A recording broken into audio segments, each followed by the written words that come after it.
Increasing function. Today topic is increasing and decreasing. First is increasing function. A real function fx defined on interval AB is said to be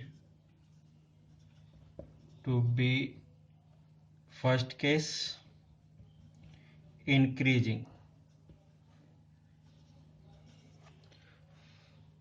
on interval AB if x1 is less than x2.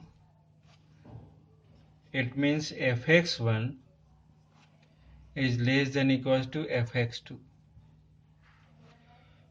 for every x1 x2 belongs to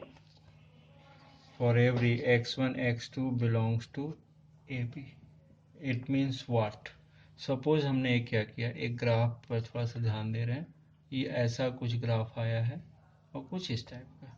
इस case में suppose ये ए है, ये हमने B ले लिया. अब suppose इस केस में अगर अपन देख रहे हैं कि ये कैसा हो, एक यहाँ पर ले लिया और एक यहाँ पर भी ले लिया. अब इसमें क्या किया, अगर हम ये देख रहे हैं कि अगर इसकी जगह अपन ने यहाँ पर ले लिया तो फर्स्ट केस में क्या मिल रहा है अपने को. सपोज ये x1 है, ये क्या है, अगर ये देखें थोड़ा सा इसके नियरेस्ट में लेते ये x2 है. तो fx2 ये y एक्सेस है, ये x एक्सेस है, मतलब ये अगर x1 तो ये क्या होगा fx1 और ये क्या बन जाएगा fx2. मीन्स अगर इस केस में क्या हो रहा है, x1 less than to x2 है, ये केस है, तो ये कैसा फंक्शन चल रहा है, ये ऐसा फंक्शन चल रहा है. ये मतलब वो इंक्रीज ही होता जा रहा है, डिक्रीज नहीं हो रहा. अब इसी में जब बात हो रही, सपोज अगर हम इस छोटे से पार्ट की बात करें, अगर ये जो केस बन रहा इसमें एक छोटा सा जैसे लगभग में पैरेलल इंक्रीज तो है बट ये इक्वल भी हो सकता है. बट ये क्या हो जाएगा, अगर सपोज हम यहाँ से यहाँ तक की बात करें तो इक्वल भी हो सकता है. मतलब ऐसा कोई जरूरी नहीं कि इंक्रीज हम वैल्यू इंक्रीज करें तो ये भी इंक्रीज हो, इक्वल भी हो सकता है. तो इस केस में क्या होगा, ये इंक्रीजिंग फंक्शन है. बट अगर हम ये बोल रहे हैं कि स्ट्रिक्टली इंक्रीजिंग है, ये नहीं हो सकता. अब सेकेंड केस इसी में अगर बात कर रहे हैं अपन स्ट्रिक्टली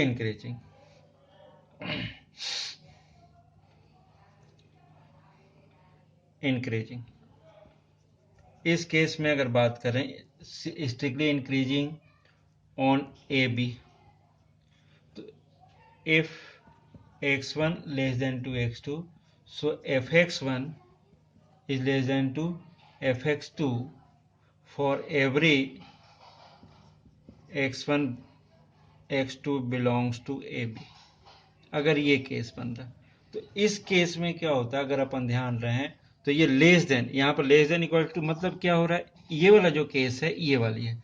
मतलब हम कैसी बात कर रहे हैं, सीधा सीधा एक इस टाइप के फंक्शन की बात कर रहे हैं. मतलब यहाँ पर ये x1 है, यहाँ पर ये क्या है x2 है, और ये सपोज ये a है, और यहाँ पर ये कुछ b है. तो इस केस में क्या होगा, x1 x2 ग्रेटर, अगर कोई भी वैल्यू अपन fx1 x1 की वैल्यू, जैसे ये fx1 है और ये fx2 है, मतलब x की वैल्यू हम चेंज करते जा रहे हैं, x1 x2 x3 x4, तो ये क्या हो रहा है, इंक्रीज ही वैल्यू मिलेगी, लेस देन नहीं मिलेगी, इक्वल टू भी नहीं मिलेगी, इंक्रीज मिलेगी. तो इस केस में ये क्या हो जाता है, fx1 is less than to fx2. It means ये क्या हो जाता है, स्ट्रिक्टली इंक्रीजिंग फंक्शन. अब इसी केस में एक दूसरी चीज अपन सोच रहे हैं यहीं पर कि जैसे इंक्रीजिंग फंक्शन है, जैसे ये केस बन रहा, ये इंक्रीजिंग फंक्शन है. ये सपोज अगर ये a है, ये है b है, नो प्रॉब्लम. अब इस केस में एक दो पॉइंट अपन ने यहाँ पर ले लिया और यहाँ पर ले लिया, ओके, ये इंक्रीजिंग है, स्ट्रिक्टली इंक्रीजिंग. अब इस केस में अगर सेकेंड केस की बात करें, जैसे हमने एक टेंजेंट ड्रॉ किया ये, अब टेंजेंट का स्लोप अगर डिफाइन कर रहे हैं, इट इज अ थीटा. ये तो दोनों हो गए. अगर अपन डेरिवेटिव के थ्रू अगर इसी चीज की बात कर रहे हैं तो उस केस में अगर अपन स्लोप डिसाइड कर रहे हैं, एक्स एक्सेस से स्लोप क्या होता है, एंटी क्लॉकवाइज में होता है. तो इस केस में क्या मिल रहा है अपने को, अगर अपन ये देख रहे हैं तो ये कैसा मिल रहा है, y equal to f x, ये जो फंक्शन है, ये जो अपन ले रहे हैं, मेक्स, ये special tangent at every point on the curve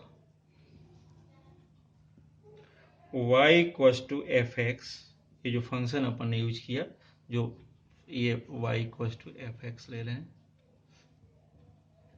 ये इस फंक्शन की बात करें कि कहीं पर भी किसी भी पॉइंट पर अगर टेंजेंट लेते तो उस केस में y equal to f x makes an acute angle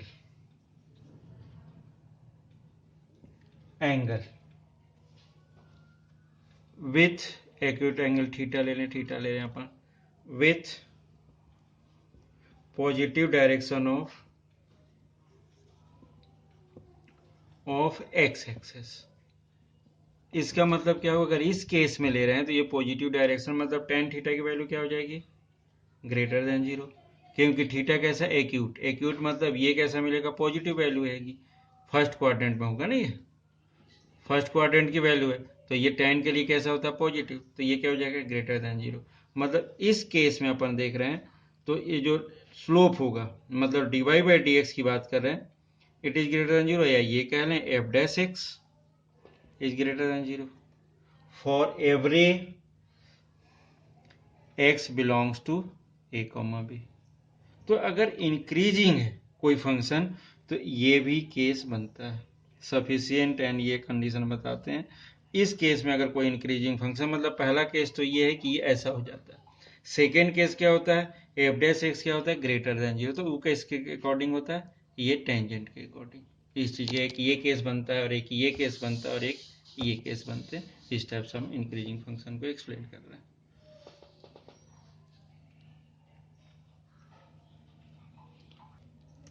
Next one is decreasing function. A real value function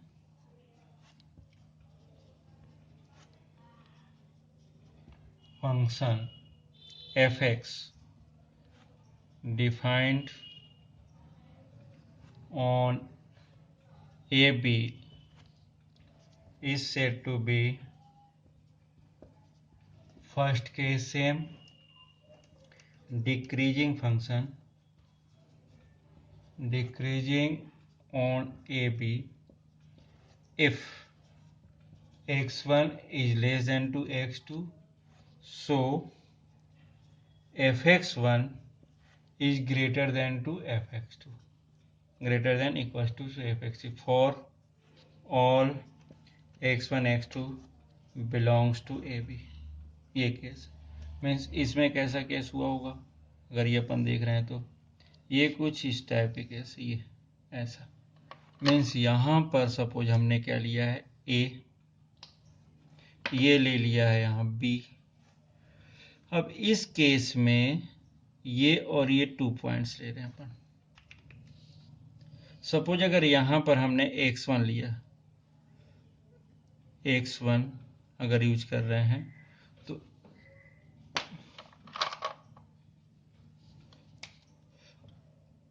इस केस में ये x1 लिया तो यहाँ पर क्या हो जाएगा, fx1।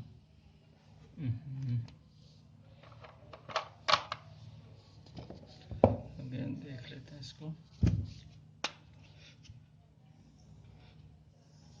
ये कुछ इस टाइप का फंक्शन पार्ट है, इस टाइप से ये कर्व है। यहाँ पर हमने लिया A,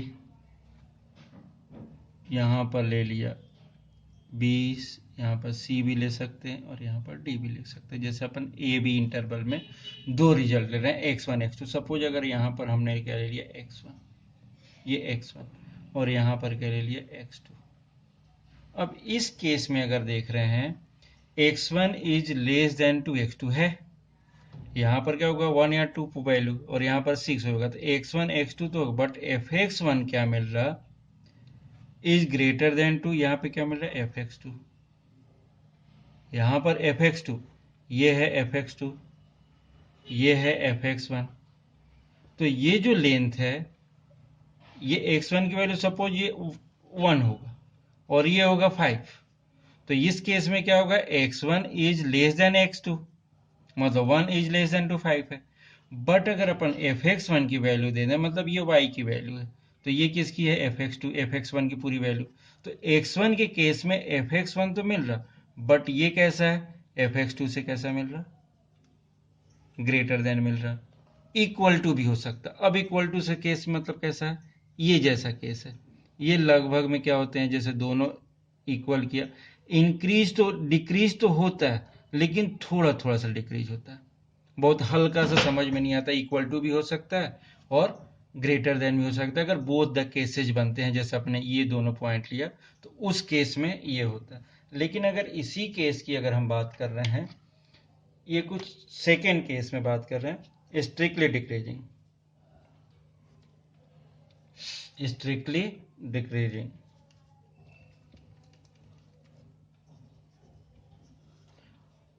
स्ट्रिक्टली डिक्रीजिंग फंक्शन अगर देख रहे हैं on a b, if x1 is less than to x2 for fx1 is less than, sorry, is greater than to fx2। इस केस में अगर हम ले रहे हैं, अब ये हम वैल्यू ले रहे हैं, पहले तो ये वाली वैल्यू ले लें, फर्स्ट और लास्ट की वैल्यू ले लें, मतलब इसको अपन ऐसा समझने की कोशिश करें, ये ऐसा है, ये कुछ इस टाइप का फंक्शन है, मतलब एक यहाँ है और एक ये यहाँ है इस केस में।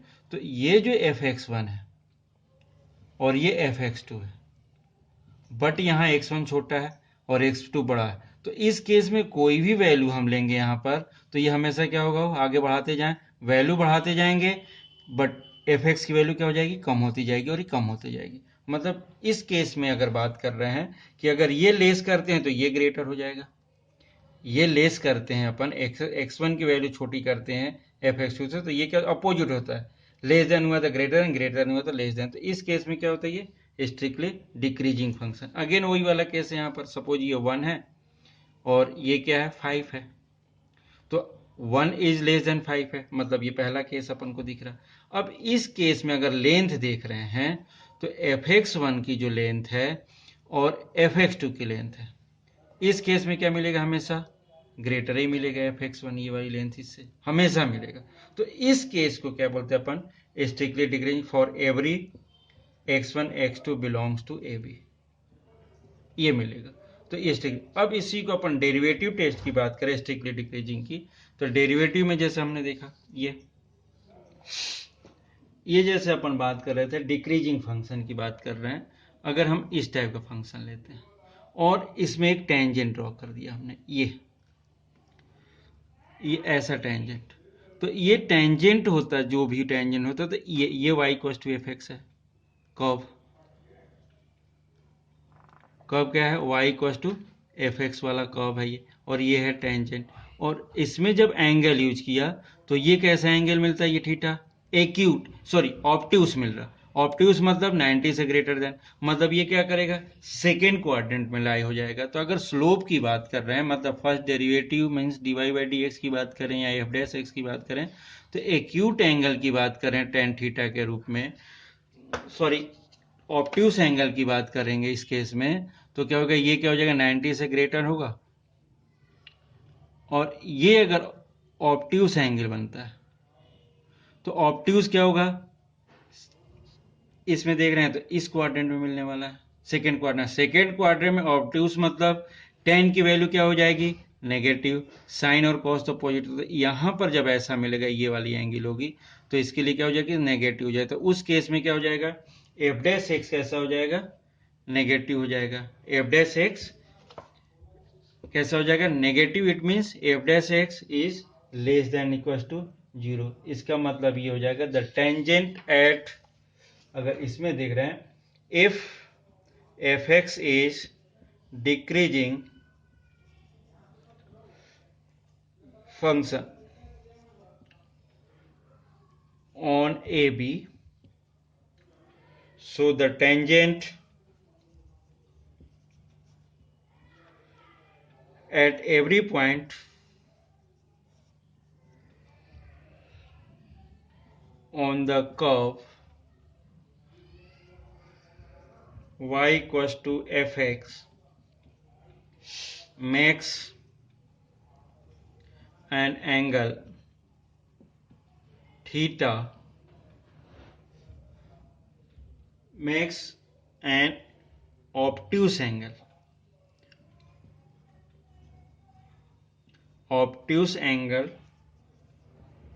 theta with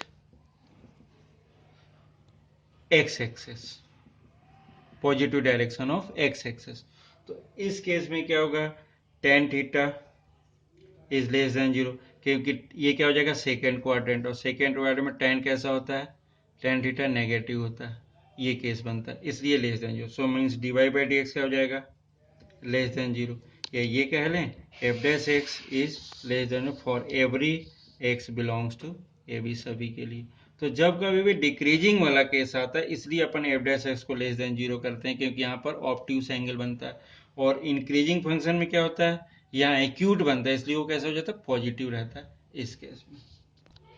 नेक्स्ट है monotonic function. It means a function monotonic function, a function is said to be monotonic function on an interval, on an open interval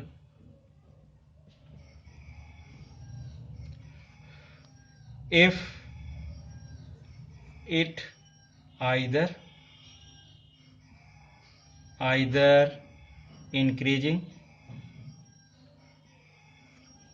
or decreasing on that interval, means वो monotonic function कहलाता है। या तो वो क्या होगा, increasing होगा और वो डिक्रीजिंग होगा, तो इसको अपन क्या बोल लेते हैं, मोनोटोनिक फंक्शन।